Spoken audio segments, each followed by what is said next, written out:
I'm Stephen Foskett, I'm Frederic van Haren. and this is the Utilizing AI podcast.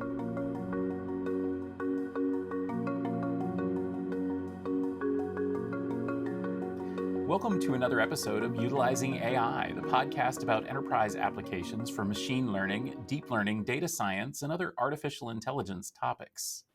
We've spoken at length at previous episodes about bias and the fact that data can lead machine learning models, off the tracks from what we're expected. Frederic, there's so many angles to this. Right, I agree. I mean, it all starts with bias at the data source, and it ends up with where are the models being used. And I think it's important to understand what the different behaviors are and what AI can or cannot do for you. I mean, there's no doubt that in the future, AI will be used to influence people, being it from a marketing standpoint, political standpoint, or financial standpoint. And I think that's a good topic to have a conversation on. Yeah, absolutely. And that's one reason that we decided to invite in somebody who's, well, frankly, an expert on a lot of things. And that is our guest today, Katina Michael, a professor in the School for the Future Innovation in Society. And it is so wonderful to speak with you. You've written about so many great things. Welcome to the podcast. Great to be with you, Stephen and Frederic. So tell us a little bit about yourself, about your background and your wonderful CV. Well, I'm an academic at Arizona State University. I have a joint appointment in the School for the Future of Innovation in Society and also the School of Computing and Augmented Intelligence. So it bridges the social sciences, the science and technology studies field with hardcore computer science and engineering. And I direct a center there called Society Policy Engineering. It's a collective. And I've introduced a new degree while being at ASU. The degree is a Master's of Science in Public Interest Technology. And so it's a hybrid. We bring people in without backgrounds in technology and with backgrounds in technology, and then put them through a rigorous program where they learn about what is the public interest and how does technology deal with the public interest. How can we better design through processes of co-design, and how do we engage the public while we're doing things like technology impact assessments? So it's a very fascinating new field. It's really fascinating to me, especially. I didn't mention this to you previously, but I have a very unusual degree. I studied or majored in society and technology studies, which is actually sounds an awful lot like what you're talking about there as well. And frankly, we can learn so much about the ways in which technology directs us inadvertently, even though we think we're directing it. And one of the things that you've talked about quite a lot is the way that that new technologies are used to influence human behavior. And the topic of one of your areas, one of your recent papers, of course, is the idea that algorithmic bias in machine learning can affect marketing. Tell us a little bit more about that. We build our industry today on algorithms, systems and systems of systems. And the way that we get data today is much more powerful. We have more storage capability than ever before, more processing power. Mobility and social media platforms have added to this capability. But now we're starting to look at how we can harness this treasure trove of data that resides in a distributive manner all over the world through the internet. And many organizations are looking at structured and unstructured data to inform their decision making, to make better dynamic managerial capabilities possible. But also what we're seeing is possibly the misuse and sometimes deliberate, sometimes accidental, of these large data sets, being poured through these new algorithms and new methods using machine learning. And at the end, what we have are real social implications, some of which create great benefit for the individual, and then some that create great harms. Well, I think when we look at AI, as you say, it's all about data, right? So it's the ability to pick the right data sources and to a certain degree validate the data sources, because once the data gets into the model, it is kind of too late, right? When a model is in production, you can obviously add more data to kind of create a better view of the model, but in reality it's all about data. So when you teach your students about marketing and AI, and you say they don't necessarily to have an AI background, how do you tie then the data source concept with the outcome of an AI model? Well, we have various types of algorithms where we inject different marketing models, some of it unsupervised learning, some of it supervised, depending on what we want to achieve. Are we building recommender systems? Are we trying to forecast? Whatever we're trying to do. But in studies we've conducted, we see about 10 different dimensions of bias and their sources. So the three sort of major areas are design bias, contextual bias, and application bias. And we can unpack that throughout this podcast. But then we look at the dimensions, the subdimensions, and of course the four Ps come into play: product, price, place, and promotion. But beyond that, what are we doing in the model? What are we doing in the training data set? As you just noted, Frederic, the method we're applying, cultural understanding, social awareness, personal and beyond. And when we start to look at the triggers for the sources of bias in AI/machine learning, we start to see some powerful patterns here. You just have to look at law enforcement databases of those who have been incarcerated. And if we're going on historical data, we could find ourselves accidentally uh, identifying a suspect of a crime who happens to be black. We might be doing other things based on that historical data sets and unfortunately incarcerating the wrong people, which has happened as a case of ML. But beyond that, it all depends on what we're trying to achieve. Uh, and that happens to be with the sources of data that we're collecting, and that's explosive. Data from emails, data from geographic searches, data from search boxes on search engines, uh, video, imagery. We've become so sophisticated that this unstructured data today is not territory we can't go into. We're starting to amass the ability to analyze images and video. And that's fairly unstructured data, and 80% of our data sets are unstructured. So if we're using training data that we're not really sure about the source or what the source means, or it's taken out of context, you can imagine what potentially can happen. But when you're thinking about what I call invisible misuses of technology, why should somebody be on a waiting list in a hospital longer because of their demographics? Why should somebody pay higher premium because they want to get a taxi or transportation to a predominantly African American geographic neighborhood? Why should women be targeted and not have credit loan applications approved some 20% more than men? Why can't women be CEOs and Facebook get it right with advertising? Why should people who are searching for trips to overseas for a holiday be given different promotional pricing based on whether they're Mac users or not? This is ludicrous. So we have to correct the biases that are inherent in the data sets, but also that we're building into models either from stupidity or deliberately.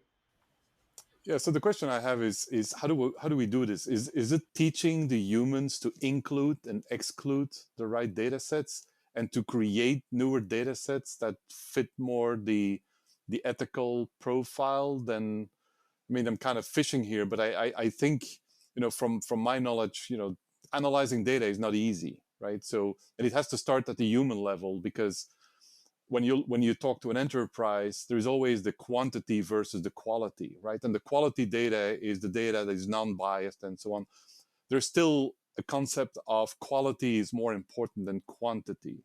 And that kind of causes this whole problem, because the quantity kind of forces people deliberately to include data just so that they have enough data for a model, while in reality, they're better off to start out with quality data, put the model in production, and then just have the AI model learn, and so you can create more quality data. That's fascinating, Frederic. I mean, in a recent article we've written, we've just said exactly that: better data than more data. But you see what happens when we have these high volume data sets now available to us, and we can web scrape, for example, even though web scraping as an act I consider to be unethical, because you haven't directly received the consent of the person who's taken the photograph or is in the image, or has generated the data, e.g. the number of likes we press on Facebook posts or Instagram. But we're tempted. The volume is always a temptation. I've got another data set, yet another data set. I can do this, I can find out this. And we've got the processing power now. We've got things in the cloud. We've got these special software applications we can run. And so we are always being tempted. And I think you allude to a very interesting dilemma here. We start with who we hire in our organizations. If your group is not diverse, most likely your algorithms are not going to take into consideration diversity. If you're skewing data sets purely from historical information, already you're on the back foot there. If you're targeting particular sociocultural groups, either for or against, okay, well, obviously we know what's going to happen in the algorithm output. But here we can actually introduce quality controls. And a lot of it has to do with testing. Why aren't we testing our IA-based algorithms or machine learning algorithms more? Why are we saying it's unknown knowns? Most likely we sort of may not know why the answer is what it is. We can sort of speculate why we're coming up with these outcomes depending on the type of algorithm we're using. But my question comes back to, where's the testing? Where's the validation? Where's the actual brains in the design of the algorithm? And we're finding that people are very sloppy in even very simplistic design. So you've got this very complex training data set, huge. You've got these complex design principles, and then your model just basically is crap. So there's a lot of things when we look at the design aspect, the model, and the data. When these things actually are in unison, that's a good thing. It seems to me that really is one of the keys, is to consider that all three of those things work together to bring a result. And I think that sometimes people have this assumption that a pure model, if fed proper data, will be good, and if fed improper data will be biased. But all of these things and the application is equally important. You have to think about why you're using this model in this case. But one of the things that strikes me is, in answer to your rhetorical question of why aren't we doing this? Why aren't we testing, and why aren't we considering it? I don't want to throw stones, but it seems to me, I guess I will, it seems to me that there's this techno-utopian ideal, especially coming out of Silicon Valley, that somehow computer systems are immune from bias. If we have perfect data and my algorithm is perfect, then it won't be biased. It can't be biased. There's no way it could be biased. But yet that's actually impossible, because as you mentioned, for example, if you're using a system that looks at historical loan applications to decide which loan applications to give in the future, or which ones to approve in the future, well, guess what? There's bias built in there. There's no way even a perfect model is going to result in biased answers. And I think that that's a very, well, I feel like a lot of people in the sphere of developers and so on, they wish that wasn't the case, and they wish it would go away, even though maybe data scientists and machine learning folks understand that this is the truth. I think, Stephen, I can point to some examples just to extend what you're saying. How dare we confuse African American people as tags as gorillas on search engines? How dare we? How dare we, when we type in black girl, get pornography coming up? How dare we have this unfairness in our algorithms to come out with things that are just absolutely not on in society? This hasn't continued to occur as well with areas of Latino, areas of different demographics and cultural groups. But there's racial bias now coming out in our algorithms, and someone's got to say why. Why is this occurring? Why do biometrics, for example, tell Asian people that they've blinked when they're taking a photo? Why do some biometrics only work with white people and not black people? Why are these controversies continuously coming up and causing harm to different cultural settings? And when we talk about Silicon Valley and we talk about different places that have banned, for example, biometrics and AI, surprise, surprise, it's the very places that develop the technologies are banning the technologies. That's got to tell us something. So in Boston, a lot of biometrics are curtailed, in the public setting, in places in San Francisco. But these are the places where we generate the technology. So what's going on here? Is it the certain demographics are going to work, building these applications, and then at home the rest of the family is saying, but whoa, this is going to cause a problem in our household. This is not right for our privacy and our security. But this is the anomaly, right? So we're aware of the problems.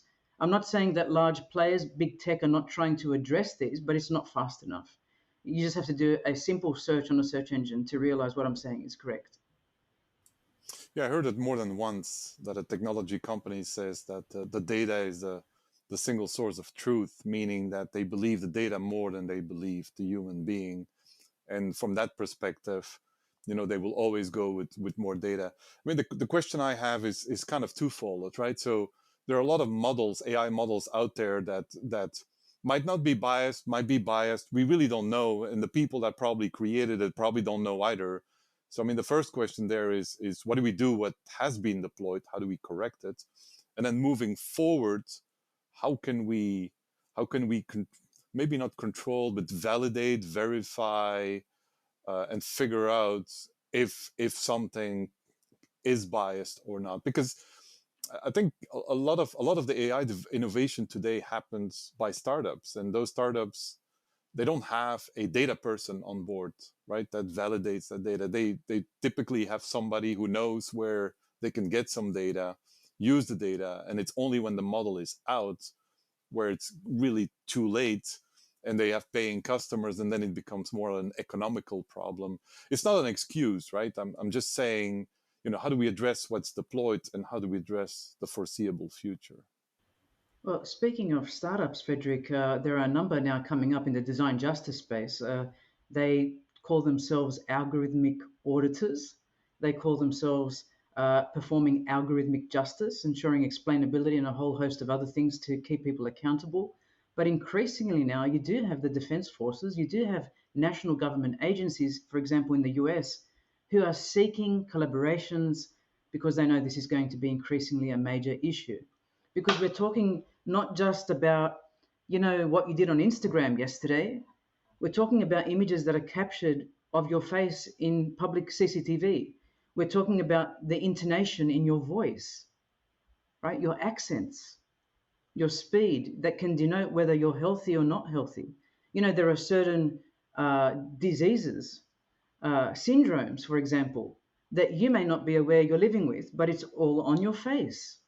And so there is nothing to stop us in the future from detecting someone with Turner syndrome, Down syndrome, Noonan syndrome, and a whole host of other syndromes, which are all musculoskeletal to an extent and visual, although you may not even know you have the syndrome. A camera could tell you that. So I think the design justice space is ripe for new startups. I think we have to go down this path. As you say, not all startups have the capability to hire someone in the data space or the testing space. But I would say don't launch your products if you can't do that part of the process. When, for example, I see Facebook washing their hands after publishing, I'm not saying directly, but publishing on their platform real-time murders, and then allowing the redistribution of those murders as people, download the videos and repost. Well, you shouldn't be able to do that. And if you can't stop it, then you've got to think about what you're doing with your services. And it's a big call to make here, but I can't say, even if something has been accidental, that the provider or the platform provider is not to be held accountable. This is wrong. And I think you're asking me, how do we correct all this? It's through collective action. We've got to care as consumers. Safia Noble constantly talks about this in her talks on these kinds of technologies of oppression for particular socio-cultural demographics. How are we going to root out racial bias and gender bias and how many other demographic biases and isms if we are not actively as a society caring enough? So, to that point, for a search engine to synonymize pornography with a particular demographic, it means certain people have been searching this in the history of the searching capability, but also that the algorithms are not being effective. And if they're not being effective, they've got to be remodeled. Sorry, but that's just how it goes.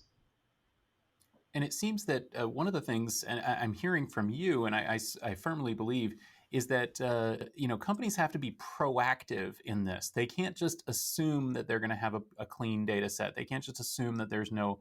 You have to look at it, and you have to consider it, and you have to think about where did this data come from. As Frederic mentioned, a startup may get a data set, maybe a public data set, but they may not be aware of where that data exactly came from and what they're working with as their input. If your public data set came from Finland, then it's going to have a lot of different faces than if it came from, Nigeria. And that can very much affect the quality of the application that you're creating. And similarly, you also have to then take the next step, which is to, as I think I hear you saying, is to proactively investigate and search for these things. You can't just say, well, it's clean, it's going, let's put it into production. You have to say, well, what happens if we look for this? What happens if we look for that? Are we going to find biases? What if we get a diverse set of people looking into the camera or speaking or typing? Is it going to detect things about them? And I think that maybe that's one of those things, again, that people just aren't thinking about. They think that we've got a clean data set, everything is looking good, let's just put it into production. And again, I guess that's the part of the Silicon Valley mentality is, to deploy quickly and break things quickly and then learn from it and iterate from it. But in many cases, especially when it comes, as you're saying, to things that involve marketing and sales, it can deeply affect people's lives. And that is a problem. It's a real problem when you're making your new application is making decisions about people's lives based on incorrect assumptions. Yes, Stephen, and it's usually the vulnerable communities that continue to be held in a more vulnerable state because of lack of access to health, lack of access to financial credit, lack of access to transportation, lack of access to education and housing. These are critical infrastructure in people's lives. And if our algorithms are biasing towards those who have the propensity to pay solely, and if you have the money, then you get the healthcare, you get the transportation, you get the loan approvals. What we're doing is we're discriminating against those who are less fortunate, who are in vulnerable situations. And that just perpetuates an age-old problem. It doesn't allow people to thrive or flourish. I think you're onto something there. I'm not surprised with your science and technology studies background. We've been talking about the need to inject humanities scholars, social scientists in the engineering process, in the technological development process. That's exactly what the Public Interest Technology Program is about. How can we be more human-centered and humane by embedding the humanities scholar and the social scientist in this process? But usually we just have technologists building technologies. That's wrong. We have to think more creatively about the place of science and technology studies scholars. And that's why we exist as a school, in the School for the Future of Innovation in Society, to inject these kinds of brains and backgrounds so that we can not have social biases, so we can have better algorithms coming up, that we can detect and pause and say, should that be the answer? Or there's something wrong here. We can't use ML for this process. And sometimes you just can't. Okay, when we're discriminating on skin tone and gender and claiming afterwards, oh, we didn't know. Well, that's wrong. People know. So if it doesn't work, if the algorithm doesn't work for everyone, then it shouldn't be in operation. Yeah, I think it's very interesting topic. I mean, for us, the communities and the users, we are the most concerned about the bias, and we are also the ones that want to make sure that there is no bias in an AI model. So, from a community standpoint, there's always only so much we can do. Do you feel that the governments around the world are interested in bias and making it work and making it work with the communities, or do you feel that the governments are kind of waiting for somebody else to come up with magic solution? I definitely think the governments are paying attention. We just had the IRS in the USA say they'll stop using biometrics when you log onto their website.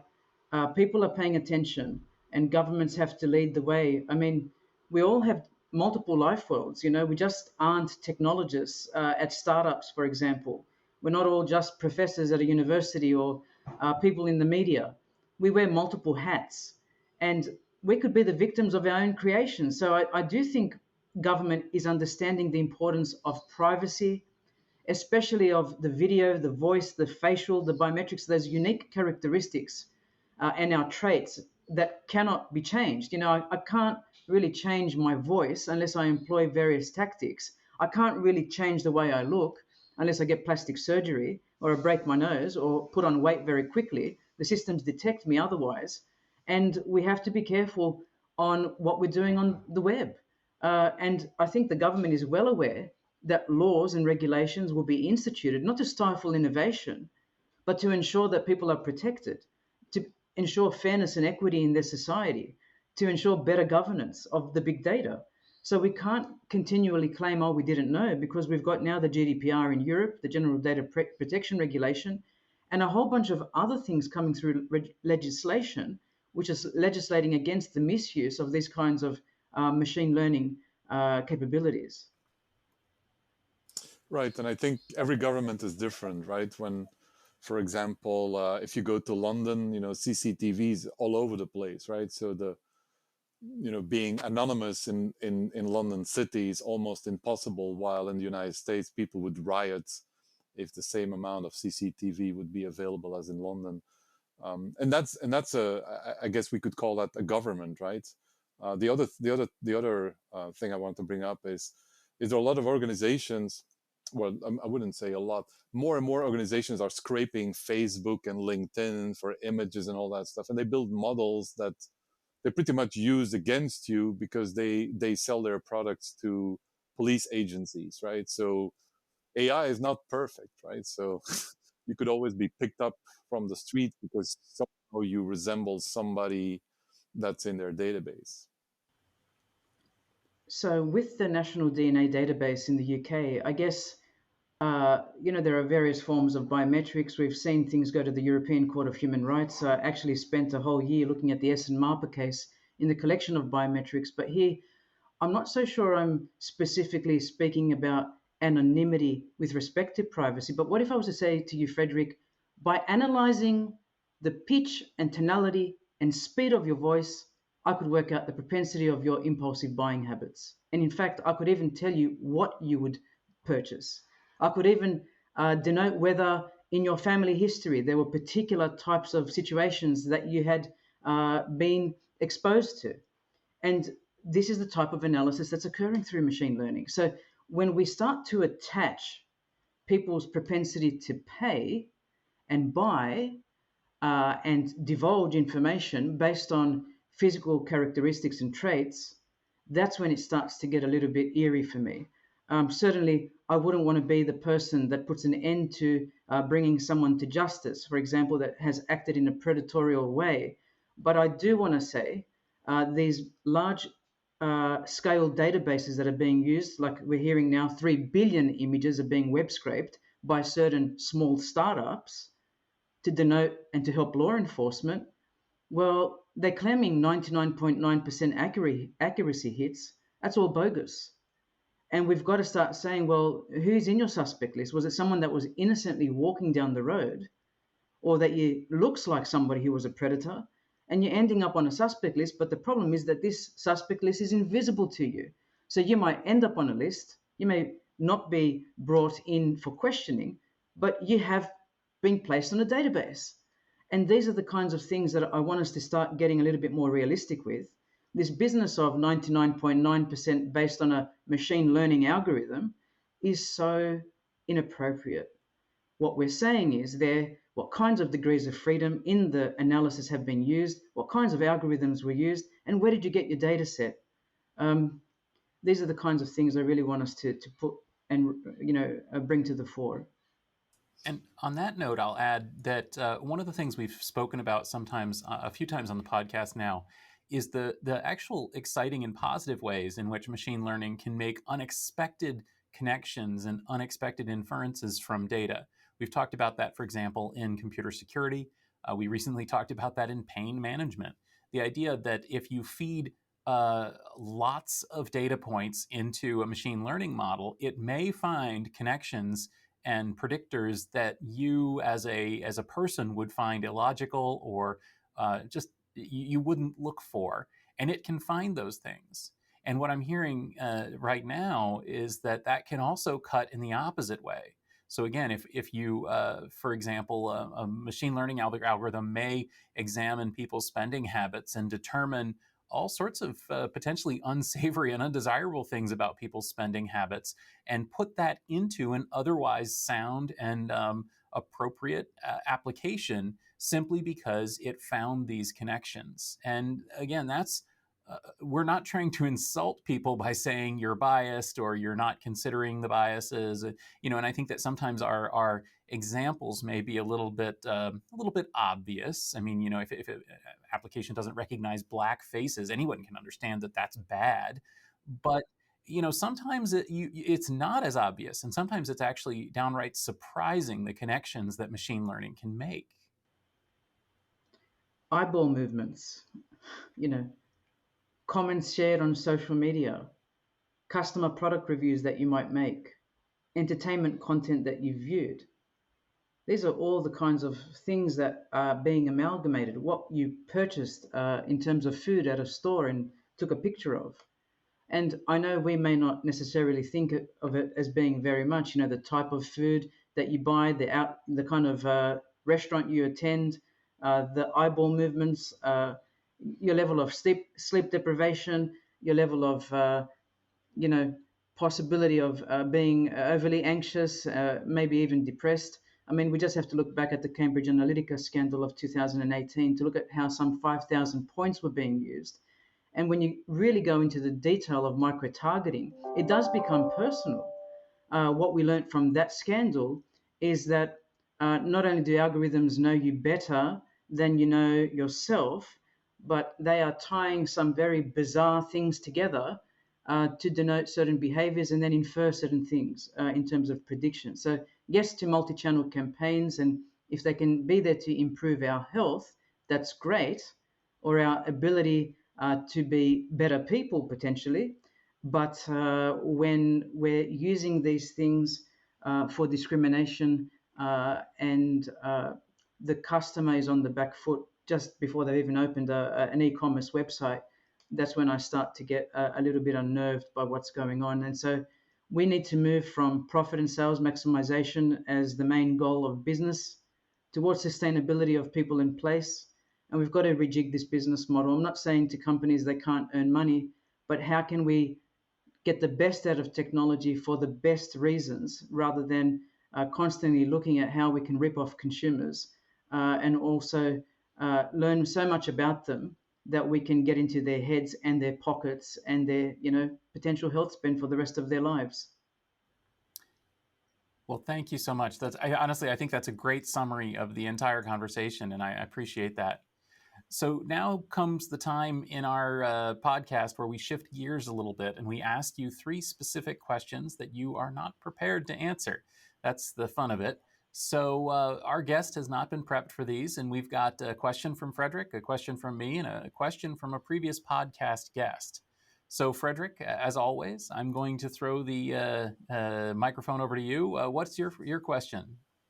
So I think we talked a little bit about it, but when will AI be able to reliably detect when a person is lying or not? Allegedly, that's already here. 2015, I was asked by the SVC in India by a high-up police officer when I could myself create the perfect lie detector test through various biometric capabilities? And my response was never.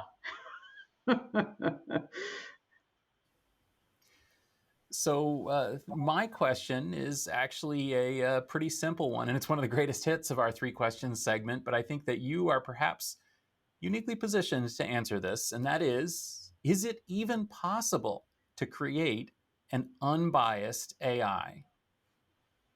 Yes, it is. Do enough testing, have reliable data sets, ensure your model is built correctly, and you've really focused on design. And yes, you can. Depends on what context we're talking about and the application focus.